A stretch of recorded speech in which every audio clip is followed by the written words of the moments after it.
Welcome to দিশার exam guide. প্রিয় চতুর্থ শ্রেণীর পরীক্ষার্থী বন্ধুরা, তোমাদের জন্য এই ভিডিওটিতে আমি আলোচনা করতে চলেছি চতুর্থ শ্রেণীর তৃতীয় পর্যায়ক্রমিক মূল্যায়নপত্র 2024, অর্থাৎ 2024 সালের থার্ড ইউনিট টেস্ট অর্থাৎ ফাইনাল পরীক্ষার প্রশ্নপত্র। এই ভিডিওটিতে সম্পূর্ণ উত্তর সহ আলোচনা করতে চলেছি। তাহলে চতুর্থ শ্রেণীর পরীক্ষার্থী বন্ধুরা, বাংলা বিষয়ের থার্ড ইউনিট টেস্টের প্রশ্নপত্রটি সম্পূর্ণ উত্তর সহ দেখে নাও। প্রশ্নপত্রটি সম্পূর্ণ সিসিই পদ্ধতি অনুসরণ করে তৈরি হয়েছে।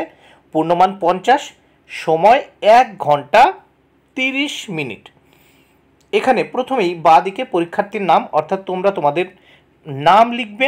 ক্রমিক সংখ্যা ডান দিকে, অর্থাৎ এখানে তোমরা তোমাদের পরীক্ষায় রোল নাম্বার লিখবে। এবার নেক্সট আমরা দেখে নেব এক দাগে কি বলেছে। এক দাগের প্রশ্নগুলো, এক কথায় উত্তর লেখো। এখানে 5টি প্রশ্নের উত্তর করতে হবে, 5 মার্ক।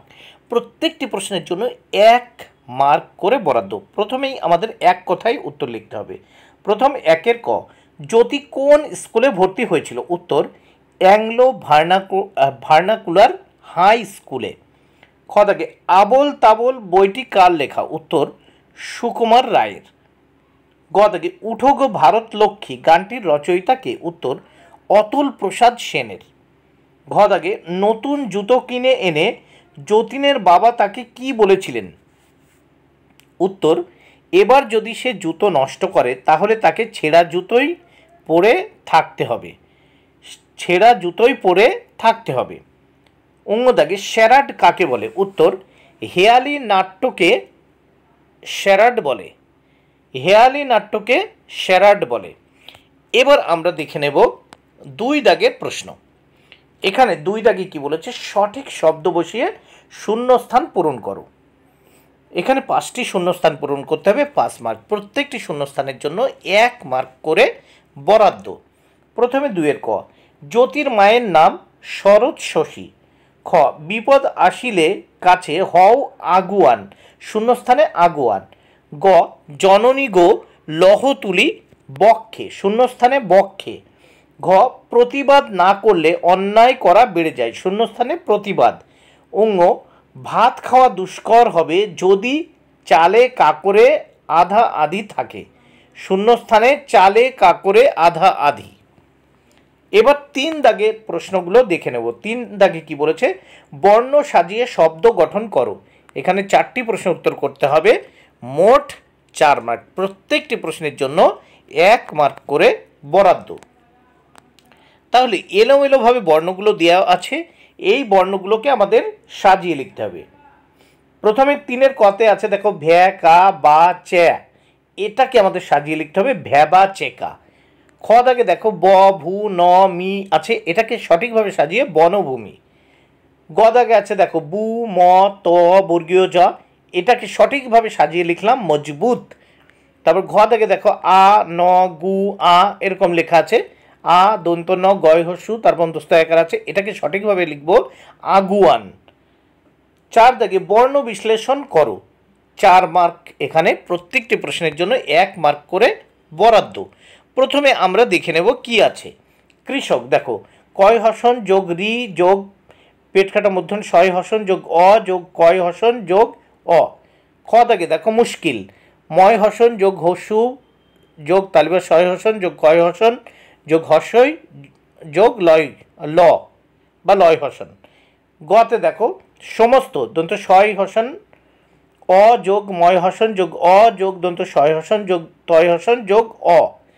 ঘ দাগে, চৌকাট, দেখো, চয় হসন যোগ ঔ যোগ কয় হসন যোগ আ যোগ ঠয় হসন যোগ অ। এবার নেক্সট আমরা দেখব 5 দাগে। 5 দাগে কি বলেছে দেখো, বিপরীত শব্দ দাগ টেনে মেলাও, এর জন্য 5 মার্ক। প্রত্যেকটি প্রশ্নের জন্য 1 মার্ক করে বরাদ্দ। বিপরীত শব্দ দেখতে হবে আমাদের। দিবস এর বিপরীত শব্দ রাত্রি। জোয়ার এর বিপরীত শব্দ ভাটা। শান্ত এর বিপরীত শব্দ অশান্ত। স্বাধীনতা এর বিপরীত শব্দ পরাধীনতা। শেষ এর বিপরীত শব্দ শুরু। বন্ধুরা, তাহলে বিপরীত শব্দ দাগ টেনে মিলিয়ে দিলাম। এবার আমরা দেখে নেব এই প্রশ্নপত্রের পরের পৃষ্ঠা। ছয় দাগে কি বলেছে দেখে নেওয়া যাক। নিচের বাক্যগুলির মধ্যে থেকে কর্তা কর্ম ও ক্রিয়াপদগুলি খুঁজে বার করো। এর জন্য 5 মার্ক বরাদ্দ, প্রত্যেকটি প্রশ্নের জন্য 1 করে বরাদ্দ রয়েছে। এখানে ক দাগে দেখো, আমি ওষুধ বলে দিচ্ছি, তাহলে কর্তা হচ্ছে আমি, কর্ম ওষুধ, ক্রিয়া দিচ্ছি। খতে মাঝিরা নিশ্চিন্ত মনে নৌকা ভাসায়, তাহলে এখানে মাঝিরা কর্তা, নৌকা কর্ম, ভাষায় ক্রিয়া। গ দাগে জ্যোতি বাউল গান শোনে, এখানে জ্যোতি কর্তা, বাউল গান কর্ম, শোনে ক্রিয়া। ঘতে মা আর দিদি নৌকার ভিতর বসেছিল, তাহলে কর্তা মা আর দিদি, কর্ম নৌকার, ক্রিয়া বসেছিল। অঙ্গ দাগে ছেলেটি ছিপ নিয়ে মাছ ধরছে, তাহলে কর্তা ছেলেটি, কর্ম মাছ, আর ক্রিয়া ধরছে। এবার নেক্সট আমরা দেখব 7 দাগে। 7 দাগে কি বলেছে দেখে নেওয়া যাক। নিচের প্রশ্নগুলির উত্তর নিজের ভাষায় লেখো। এখানে দেখো 3টি প্রশ্নের উত্তর করতে হবে, এর জন্য 15 মার্ক, প্রত্যেকটি প্রশ্নের জন্য 5 মার্ক করে বরাদ্দ। তাহলে দেখে নেওয়া যাক। ক দাগ, কথায় না বড় হয়ে কাজে বড় হবে, এটি কোন কবিতার অংশ? লেখিকার নাম কি? কবি এখানে কি বোঝাতে চেয়েছে? 1 + 1 + 3 = 5। প্রথম অংশের উত্তর, এটি আদর্শ ছেলে কবিতার অংশ। দ্বিতীয় অংশ, লেখিকার নাম কুসুম কুমারী দাস। এবার তৃতীয় অংশ, মানে এখানে কবি এখানে কি বোঝাতে চেয়েছে? উত্তর, কবি বোঝাতে চেয়েছেন যে কাজ দিয়ে মানুষকে অন্য মানুষ থেকে আলাদাভাবে চেনা যায়, কাজেই যে দক্ষ সেই জীবনে বড় হতে পারে। এইবার আমরা দেখব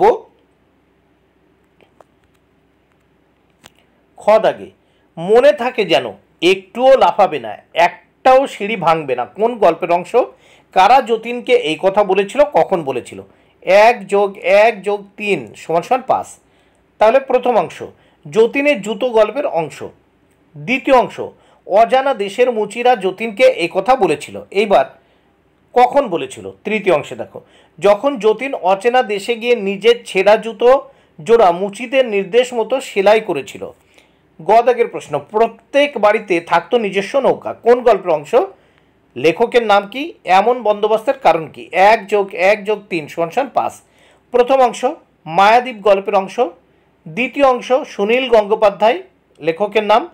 তৃতীয় অংশ মানে এমন বন্দোবস্তের কারণ কি ছিল? উত্তর, নদীর ধারে বসবাস থাকায় যাতায়াতের একমাত্র মাধ্যম হলো নৌকা, এই কারণে প্রত্যেক বাড়িতে নিজস্ব নৌকা থাকতো। নেক্সট আমরা দেখতে পাচ্ছি 8 দাগে, অনুচ্ছেদ লেখো যে কোনো একটি। এখানে পরিষ্কার পরিচ্ছন্নতার উপকার আমাদের বিদ্যালয়, আর গতে বিদ্যালয়ের মধ্যাহ্নকালীন আহার, এর জন্য 7 মার্ক। অল্প জায়গা রয়েছে, এর জন্য ছোট্ট করে আমি লিখছি, তোমরা তোমাদের ইচ্ছামতো লিখবে। আমি এখানে বিদ্যালয়ের মধ্যাহ্নকালীন আহার বা মিড ডে মিল সম্পর্কে লিখছি 2-1টা কথা। মিড ডে মিল প্রকল্প চালু করেছে সরকার, যার আওতায় সরকারি সাহায্যপ্রাপ্ত স্কুল এবং মাদ্রাসায় সব পড়ুয়াকে এককালীন খাবার দেওয়ার নিশ্চয়তা দেওয়া হয়েছে। 8ম শ্রেণী পর্যন্ত পড়ুয়াদের বছরে অন্তত 200 দিনের জন্য এককালীন খাবার নিশ্চিত করতে ভারতে মিড ডে মিল প্রকল্প চালু করল মানব সম্পদ উন্নয়ন মন্ত্রক। বন্ধুরা, ভিডিওটি ভালো লাগলে অবশ্যই লাইক, কমেন্ট ও শেয়ার করো। Thank you very much. Keep watching my channel and my video.